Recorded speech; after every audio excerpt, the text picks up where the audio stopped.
We're live. EB's Marathon, episode 12. 12. And we are now, what, 80 days post? 79. 80 would have been the 80 normal days post bone Thursday. marrow? Yeah, 79. 80 Okay, would have that's been right. tomorrow because, we normally That's do right. Thursday. We are a day early. Yeah. And here we are. 79 days post bone marrow transplant. And then, how you feeling today?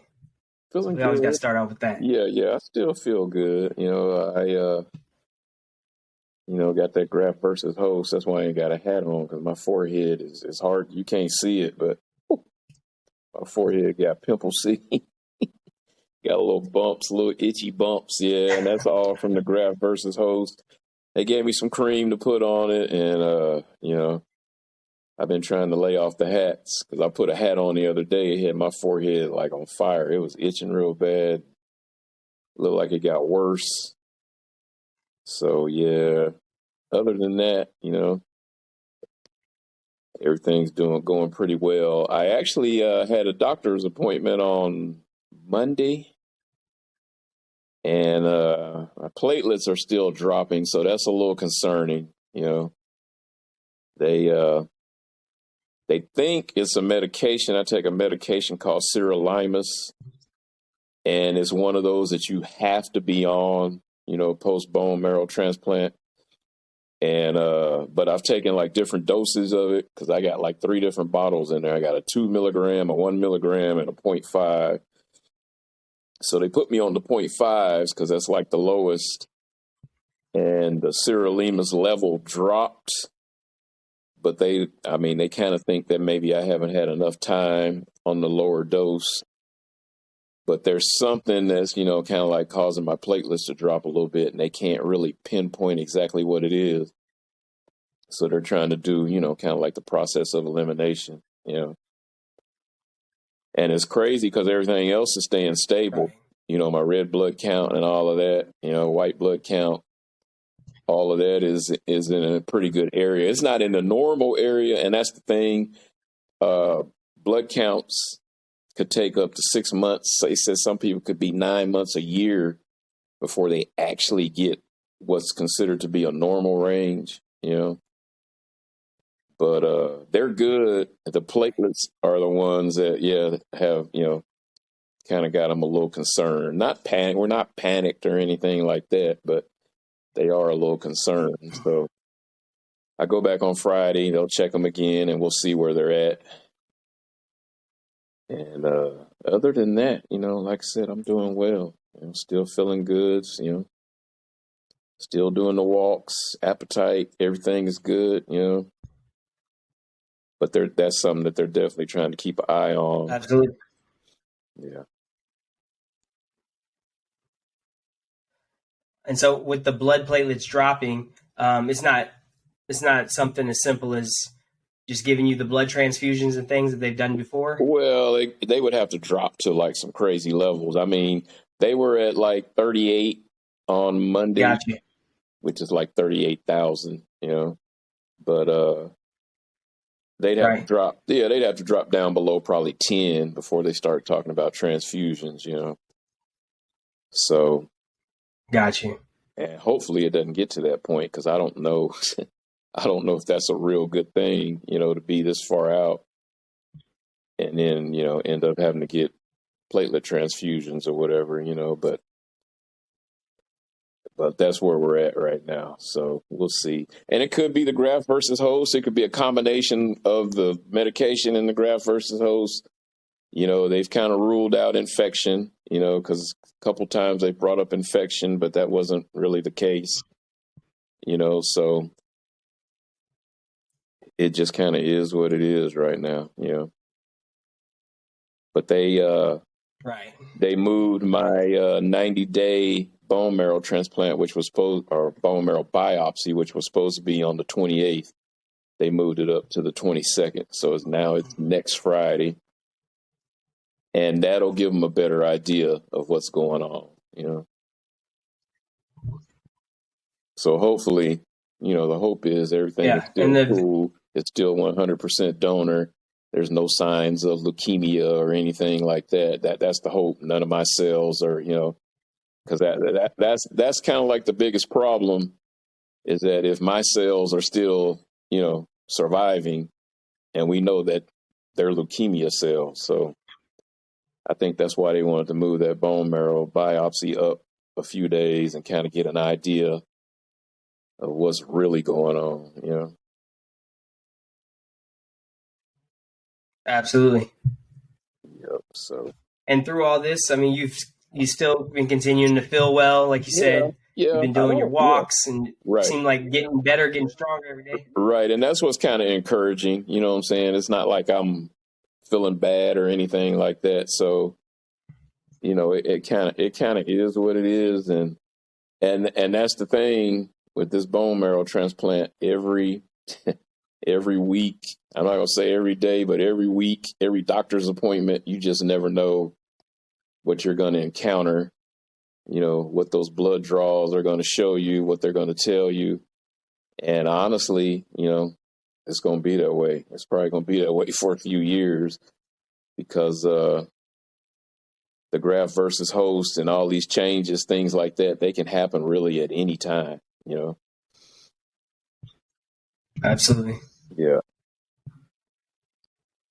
So that's why that first year is crucial. Usually if you've made it to that first year, you're in a lot better spot. But I've read stories and seen some stuff, that people are 2-3 years in and then all of a sudden, boom, out of nowhere, and that's just, honestly, that's just kind of one of the pitfalls of dealing with any type of cancer is that, it can kind of rear its ugly head at any moment, so.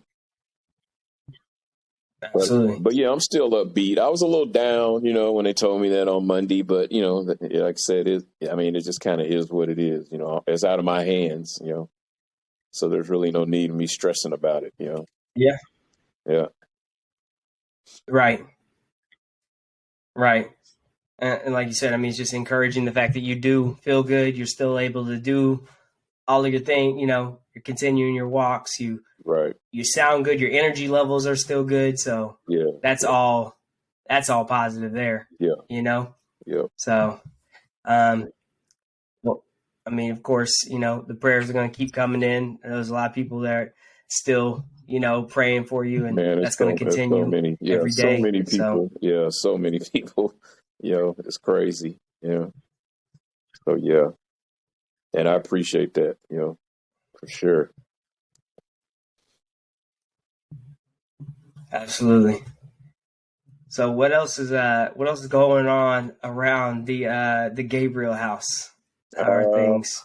Shoot, we got. I know you're getting close to that 100-day mark, which is what we. Right. Yeah, we got quite a few new people. So we had a lot of people leave last week and kind of over the weekend, and we got a lot of people that ain't following the rules, ain't following the rules, ain't washing up their dishes and stuff like that. You know what I'm saying? But it's kind of like when you're in a place like this, and it's clean. People clean up behind themselves, but we got a group now that's they just a little trifling. So yeah, and then we got some people around here. We got a couple caregivers around here. They jump on the dishwashers and honestly, they're not supposed to be doing all of that. It's supposed to be kind of like spread out amongst everybody.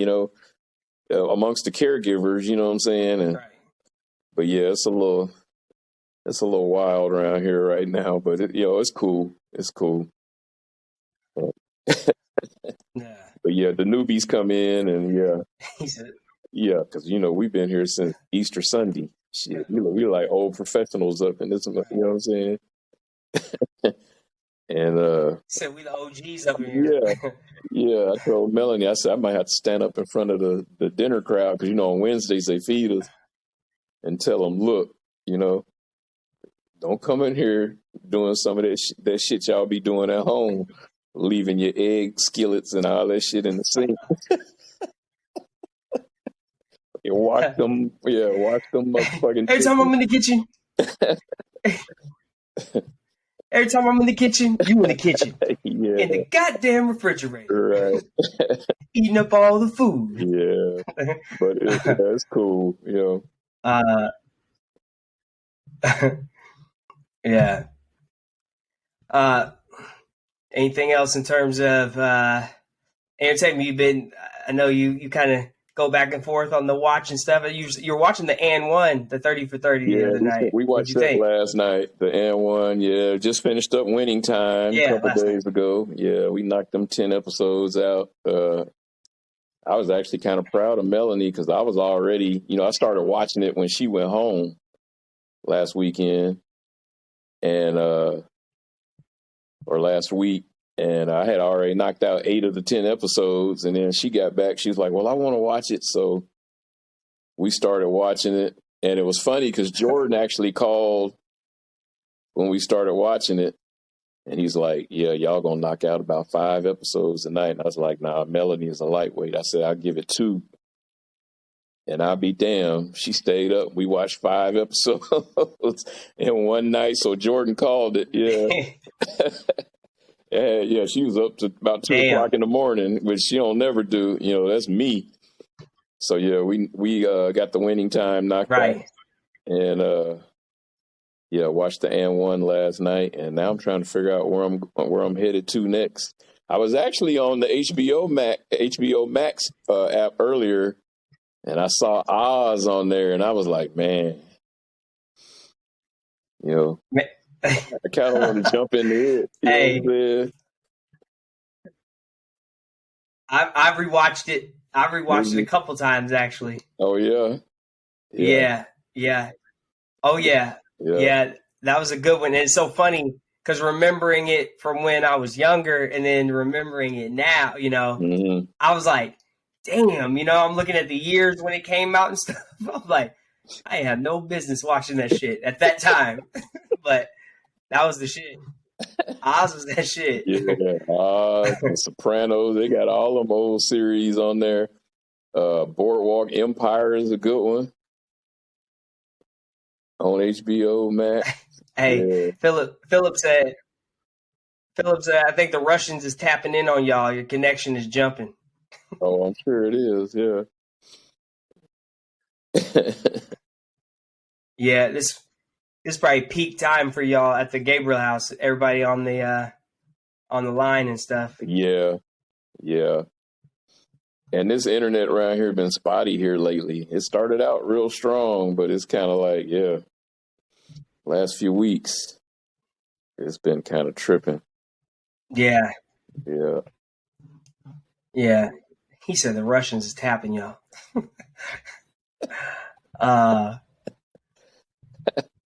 Man, so today,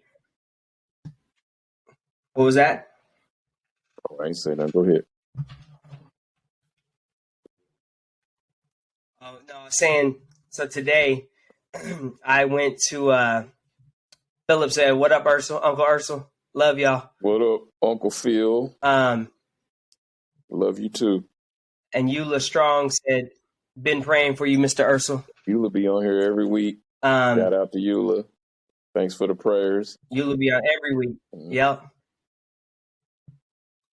No, I had an annual today just with the VA, right? Just an annual check-in and, do the labs and all that stuff, right? Mm-hmm. And so they forgot to do my cholesterol. That's something they want to watch with, family history, high blood pressure, all the things, whatever. Right. And so, anyway, I went over to do my lab for cholesterol, and the nurse over there, she was like, you were just here the other day getting, your regular annual lab. She's like, surely they should be able to draw from, all that blood they took the other day. Mm-hmm. And so she asked one of the doctors, and they were like, nope, you need to just do it again or whatever. So anyway, she's going in. She's probably, I don't know, maybe late 50s, white woman, nurse, right? Nothing else. But she had these clean, like brand new tattoos all up and down her forearms. It was tatted. The whole forearm was tatted. Mm-hmm. And I was like, man, oh, that's some nice ink you got there. She's like, yeah. She's like, I got that about a month ago. she's like, I'm keeping it lathered up because I spent a lot of money. I don't want to, mess this up. And right. It was a trip because I was, you wouldn't have looked at this woman and thought she'd be the type that would have tattoos, right? And then not only she has tattoos, she has a whole forearm sleeve of them, and they were a bunch of butterflies. They were beautiful. And she started telling me, this one is for my son, this is for my daughter, this is for my grandchild, this is for, and I was like, that's really cool or whatever. And then as we're, she's doing the blood and stuff, then she said something. She's like, so I got this one. I got these tattoos because my son died, and I just wanted to get something to as a memorial to him. And she's like, I didn't want to recognize his death. She said, I wanted something to recognize his life. And that's what the butterflies were about, And, I just got into it, we got to having deep conversation. I was telling her, I lost my dad, like 5 years ago. I was like, my other dad, he's fighting cancer and stuff. And, just how, she just had this heaviness about her. And I was like, I completely understand, and man, next thing I know, she's crying. I got tears in my eyes, and we're just having this good conversation, but it was a trip, complete stranger. And then I go and like, as I'm getting ready to leave, I just kind of put my hand on her shoulder and I was like, hey, everything's going to be all right. Like, I mean, you trying to say all the cliche bullshit, but at the end of the day, it's like, what more can you say? What more can you do? But I put my hand on her shoulder. As soon as I did that, bro, she grabbed me and just started hugging me. And so then I started hugging her too. And we just sitting there, we hugging in the room, two complete strangers. And she's, just letting it all out, man. Yeah. And it was one of those things like, it just, like when I first went in there, she was very lighthearted, very serious about her business, whatever, knocking the stuff out. And just in an instant, one conversation, and she was just crumbling, Right. And come to find out, her 32-year-old son died from COVID last May of 2021. Wow. And it was crazy, man. She was just saying, she went on to say, and not that I want to talk about COVID and all that, but she did say, people always have their opinions, and when they say stuff, she's like, she don't realize how triggering that is. She's like, I lost a 32-year-old healthy son. She's like, he was fine, and then 2 weeks later, he was gone on a ventilator and then gone. And wasn't overweight, wasn't all the things they try to tell you, was literally 32 years old, just his body just had a different reaction than some other people's with COVID, Right. But it was the best thing I learned from it was just like, literally, you just never know what people are going through. I had no idea that this woman was fighting that. And then she had this good cry and we had that good embrace. And it was, I don't know. It just made me feel good to know that, it made me feel good to know that like, there's people out there in this world that they can open up to you, they can have that kind of cry, have that kind of moment. And then we push on about our day. But like, that was everything we probably both needed in that moment, So yeah. It was cool. As sad as the story. Y'all was brought together for a reason. Yeah.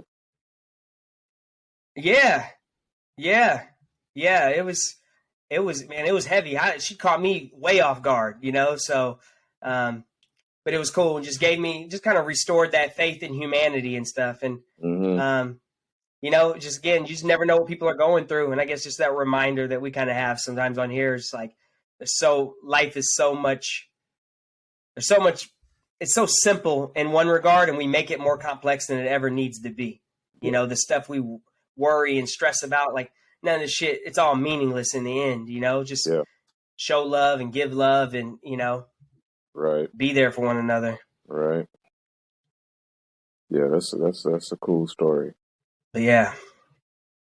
Yeah. And that's just one more reason why you shouldn't be walking around talking about, well, only 1% died from COVID, because you don't know who the hell you talking to when you make a comment like that. Oh, man. That's real. It's been downplayed so much by so many people. Yeah, it's just a flu. It's common cold. She said that work. Yeah. She said that too, working at the VA. they have to ask people, are you vaccinated? Have you been vaccinated or whatever, that kind of thing. Mm-hmm. And she said, people, their comments back to her, it always turns into this political thing. Yeah. And she's like, I can't tell you how many times I've just been triggered when these people get mad at me for mentioning, getting vaccinated or anything like that, and right. She's like, sometimes I wonder if we didn't make the right choices. She didn't get into whether he was vaccinated or not or anything like that, but she did say she has some regrets and wondering if they did things wrong. So right. I think it's pretty safe to say that he probably wasn't vaccinated, and that's what her kind of regret about that was. Right. Because she did say, I just wonder, sometimes if we'd done things differently or whatever. But yeah, man, it was tough. That was the first person I had met or that I knew of somebody that was younger, Yeah. 30s and in good health, right. Right. So it was an eye opener.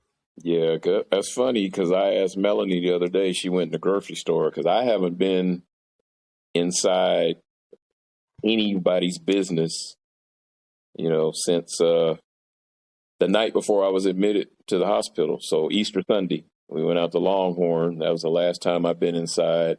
Every time we go somewhere, I stay in the car. We never go in. We got our Taco Luz last night, got it to go. I just don't go in places. Not right now, at least. And I asked Melanie the other day, she went in the grocery store and she always wears her mask, and it was like, and I asked her, I said, have you been in a store or been anywhere where people are looking at you crazy because you're still wearing a mask, And she said, you know what, I don't even really pay attention. I just, just really don't give a damn, And I was thinking, yeah, that's a good answer. But I just know how people are, and they'd be like, well, I could see somebody saying, well, why are you still wearing a mask, And and I always just kind of wonder, how would I reply to that, I guess it probably would depend on what kind of mood they caught me in, you know what I'm saying? But yeah, I haven't been inside anybody's business, like I said, since Easter Sunday. I'm always in the car. I ain't not taking any chances right now. Now, I think they said about the 4 or 5 month mark, you can go out. You just got to be smart. You can't be like going places when it's super busy, You can actually go out to eat, but they, do like some off peak times and things like that, But yeah, I just asked her. I said, "Yeah, do you get them crazy looks when you be walking around with that mask on?" She's like, "I don't even be paying attention," And I was like, "Yeah, that's a good answer because it doesn't fucking matter, because you got to do what you got to do, Yep, absolutely. So let's see. We got some more. Nora said, "Thinking of you, Ercil." Valerie Dunning said, "You come a long way. Keep your spirits up and believe." Yep. What's that? Yep. Appreciate it. Yep. Yeah. So, you got anything else for us today? I mean, I know it's Wednesday. We're doing this a day early just because I got a golf tournament. I've been chilling. I've been struggling with Amazon Prime days all day. I kept saying I ain't gonna get on there and buy shit, and then I ended up breaking down. What'd you get? I got on there about 10, 12 times. I kept saying, nope. I ended up I actually bought me a new Bluetooth speaker because the one I had at home, it was starting to rattle, because I can't listen to music at decent levels. I got to have it damn near as loud as it goes. So, yeah, the last time we were home, when we went home 4th of July weekend, yeah, I was like, damn, my speaker rattling. I done blew my speaker up, So, yeah, I was trying my best not to buy nothing, and then I kept looking, and I was like, man, they got some really good deals. I saw one with the little 50% off. I was like, man, shit, I might as well go on and pull the trigger, make Jeff Bezos' ass a little bit more richer, So yeah, I got me a Man. Bluetooth speaker. Yeah. And the Amazon thing is funny to me because Yeah, I think last night there was a post on Facebook, and they got exclusive rights to Thursday Night Football. yep. It's gonna be on Amazon Prime, yeah. So it was one of them posts on there where they showed their new logo, and of course you got all these people on there complaining and crying, oh how they gonna put it on Amazon and this and that. And then I seen one comment, and I try to stay out of them comments, I try to leave that stuff alone. But I saw a comment where a dude was like, I have Amazon Prime, and he said, and he went on his tirade about Roger Goodell and the NFL and how they're greedy and this and that and blah, blah, blah, blah, blah. And he said, I canceled my Amazon Prime and I canceled some stuff that I ordered for Prime Day because Prime Day started yesterday, because I'm not paying anymore to watch the NFL. And I was like, dude, if you had the Prime membership already, you was already good. You could already watch Thursday Night Football. Good to go. You idiot. Yeah. Right. This dude who canceled his shit because he thought he was going to have to pay some extra money to watch it. And I was like, man, people are just crazy, man. They get in a rage about certain things and just, So then everybody started piling on the poor dude, I was like, damn. But, it's just funny to me, how people like don't have any common sense. It's like, bro, you already got Prime. And then there was so many other people on there. I'm not paying for that. I'm not getting that. And I'm thinking to myself, shoot, your wife or your significant other probably got a Prime membership and your ass don't even know it. You good to go, But everybody is so caught up on having to pay extra money, And it's like, it's a sign it's a changing of the guard. That's just kind of how times are, I remember when it went from ABC, Monday Night Football went from ABC to ESPN and people were mad, because only like 80% of the country had 80% of the country had ESPN. A lot of people didn't have cable or whatever, And it's like you just got to adjust.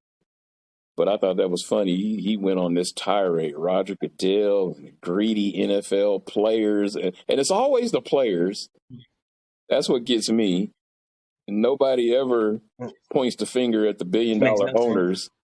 It's the millionaire players. It's been the same thing with NBA free agency. Oh, these greedy players. I saw some people backing Dame Lillard the other night, They're like, man, y'all got y'all that angry. What, for staying? No, because of his contract. You know how many police and teachers and firemen he could pay with that money? And I'm thinking, well, what about the person that gave him that contract? With them billions of dollars. How much money you think he's got? Right. And it's like, it's always that underlying thing, bro. Yeah, I know what your real issue is. It ain't got nothing to do with how much money he got, is who got it. You know what I'm saying?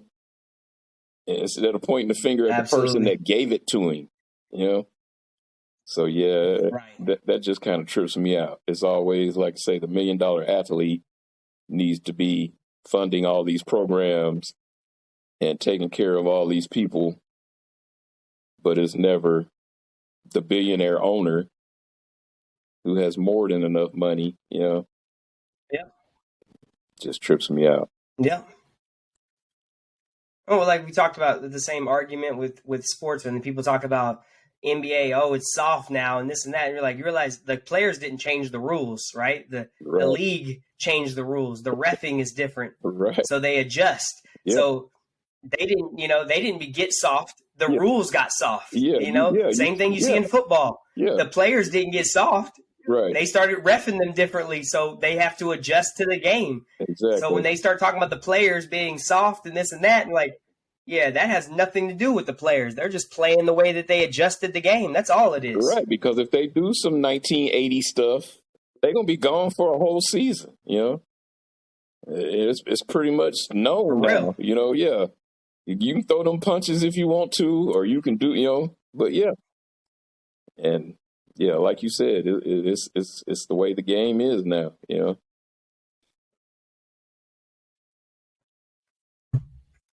Absolutely. Yeah, people are funny, but like you said, there's always that underlying, message behind it. But that's the reason why, especially in basketball, it's good having a dude like JJ Redick. I know you've seen some of the stuff he said. Yeah, JJ Redick has been that dude, yeah, I like JJ. Yeah, calling dudes out left and right right. when they had those like underlying racial tones. Mm-hmm. Yeah, Yep, yep. Even yeah, even the old JJ's the school, one. even the old school versus new school, like you said, the old NBA versus new NBA. Like you said, the times are just Yep, different, and and they like you said, they play the way they have to play. They had to adjust it. yep, And when Steven Jackson and Ron Artest ran absolutely. up in them stands, that changed everything about the NBA. You know what I'm saying? Whether you think it was right or wrong, it Hmm. basically it changed the course of how things are done in the NBA. Yes, it did. Which I think Uh, I think they're right. I was always on their side, but that's a whole nother story. They did what they had to do. They did what they had to do. You know what I'm saying? I'll always support them dudes. Yeah. I mean, somebody comes to your job and throws a beer in your face. Right. Right. Uh, I think it's going to be very tough to Yeah. not react. Yes. No, Yes. no matter what your job is, somebody comes to your job and throws a beer in your face. Right. It's going to be, yeah. And the bad thing So about it is the one dude up in the stands who probably needed to get his ass whooped was the one that they didn't get because they didn't realize it was him. didn't realize. Yeah, didn't Yeah, realize he was yeah. the one. Yeah, He matter of fact, he did that matador. He stepped out of the way, yeah, and somebody else got it. yeah. And then on the Because net, he just saw the general direction it came from. He didn't see the actual guy. yeah, and Yeah, then on the Netflix documentary, he came out and said, "Yeah, I was the one that threw it." yeah, yeah. I'll never forget that, man. I was watching that live. I was down in I Louisiana. I was was in too. Grambling at the time, I was too. watching that live and could not believe Man, what yeah, we were seeing. yeah, yeah. Malice And at the the thing that Palace. really makes me upset is that it's so many people that think Ben Wallace was just the dude and some kind of G in that whole situation. Ben Wallace is really the reason why all that got started, you know. And we talk about it all. We Absolutely. talk about it all the time. Detroit Pistons were the defending champs. They thought they was getting ready to cruise to a back to Yep. back. Indiana was their probably biggest threat in the East. And it's crazy Yep. how a lot of people say the regular season is meaningless, and to some cases it is, but it was like a early December game, and the Pacers was whooping their ass, and they were sending a message, and I think the Pistons knew it that these dudes here, man, I Yep. don't know if we're gonna be able to mess with them, and Artest takes the foul. Wasn't really that bad to me, but I guess it is what it is. And Ben Wallace goes Right. off, and they had already said that the crowd, it's Detroit.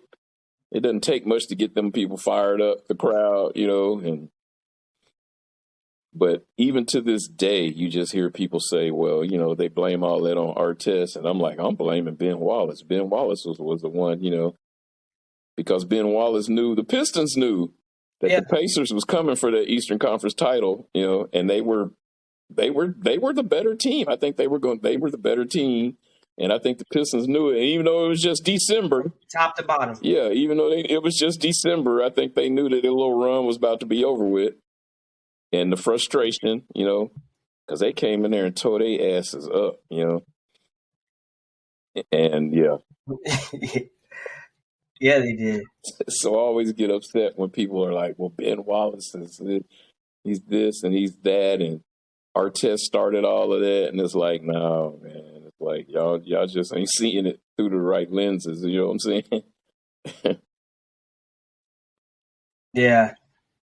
Well, and what hurts me about that is, at that time Reggie Miller was my guy. Right, right. That was my guy. I was a Pacers fan growing up because I Yeah, was a big Reggie fan, yeah, and that was Reggie's chance to actually win a ring. That was the year yeah. he legitimately had a chance to get his ring. He said it. He said it on the documentary, and I Um, forgot that he was injured that night. He was out that night. The little thing they got on Netflix about that. he wasn't even Yeah, playing. yeah. And he said Steven Jackson came to him and said, "Reg, don't worry about it. We got their ass. And they did. They went out there and handled them. Right. So yeah, it definitely I think was going to be the Pacers' year. Yeah.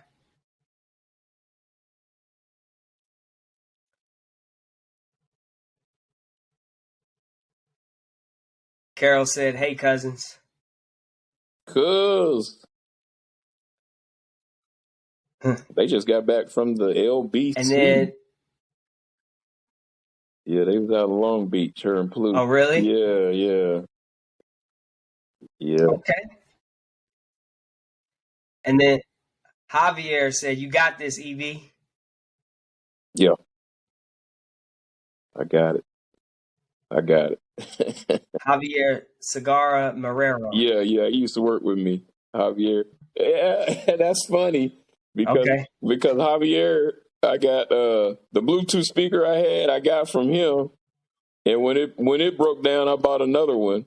So yeah, same one he gave That's me. cool. Yeah, same one he That's gave cool. me. Yeah, yeah. So he turned me on to the Bluetooth speaker I had. Yeah. That's cool. Well, thank you, Javier. Yep. Well, shoot, what do you got going on for the rest of the evening? Chilling, man. Chilling. I don't know. I might have to try to find something to watch. And I don't know, try to find a movie or something. I don't know. But yeah, Yeah. actually, since I started feeling better, the time goes a lot faster. Because when I wasn't feeling good, these days was dragging. Like I don't know what. But man, these days seem like they've been kind of flying by. Right. Yeah. And yeah, I'm ready to get on up out of here. Get back to the house. Ready for football. I'm just kind of looking forward to all of that. Being at home, football season getting started, Yeah. fantasy draft, having to worry about my fantasy football team up at 4:00 in the morning, looking at the waiver wire, and yeah, good times. And now I see we got a What budget. They threw a budget in so there on us, so that's gonna be threw a budget on the free agency. Yeah, that's gonna be So interesting. Yeah. we're gonna see if y'all really know how to manage. We're gonna see what y'all do with that. It's gonna be some people spending money on some players. So They're gonna be out of control. well, here's the thing. I mean, you get $100, like our buy-in, right? You get $100, Mm-hmm.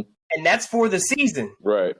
So people got to think about that. So if you drop $25 right off the bat for this one player, you got $75 to last you the rest of the season. Right. What I think is going to happen though is about midway through, everybody's going to end up running out and be out completely of money, right?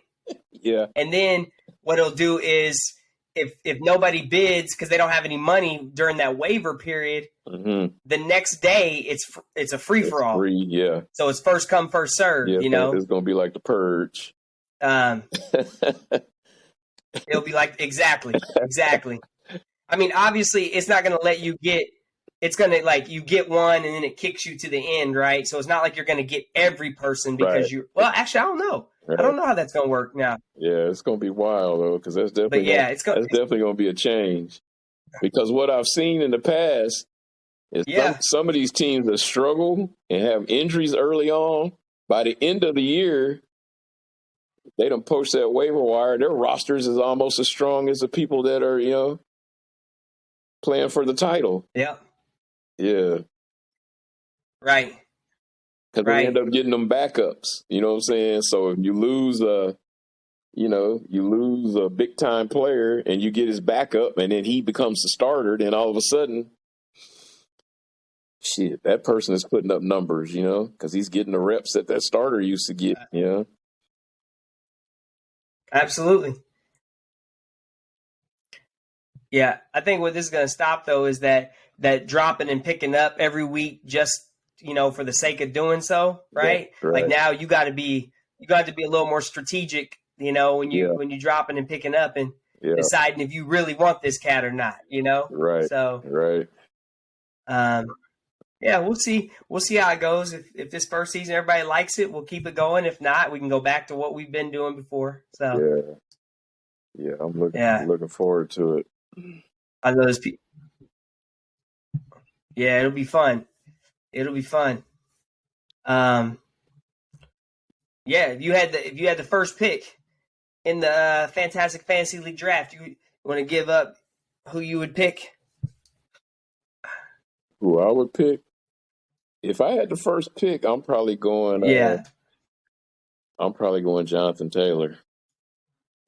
If I had the first pick, I don't think you can go wrong with that. Yeah. Yeah.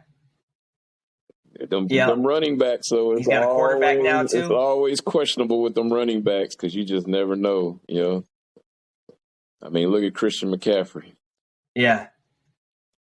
He was gold for about 3 years, and then all of a sudden, boom. So I think I'd have to go with Jonathan Taylor. I'd have to consider Derrick Henry. Yeah, I don't think that's a bad pick. Yeah, but Jonathan Taylor is kind of like that man. Now he kind of like elevated to that next level last year. Yep. And that was without a solid quarterback. Yeah. Yeah. Now they got Matt Ryan in there. Ryan, yeah. Yeah, he should be solid. It's gonna be interesting. He should be solid. Yeah. Well, shit, man. I don't want to take up too much more of your time, but if you got any last words like you want to leave us with for this week? Not really, man. Just be grateful, man. Love the people that are in your life. Appreciate the people that are in your life. Don't take anything for granted because each day you just never know what's going to happen, what's going to take place.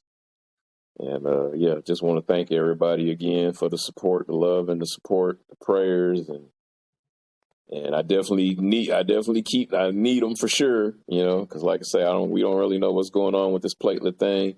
Might be nothing, could be something. So I just appreciate everybody, love and appreciate everybody, and thank everybody for their support and prayers. Absolutely. Well, we love you and the prayers and positive energy, all that thing still coming your way. It ain't gonna stop. So, we'll do this again next week. Yes, sir.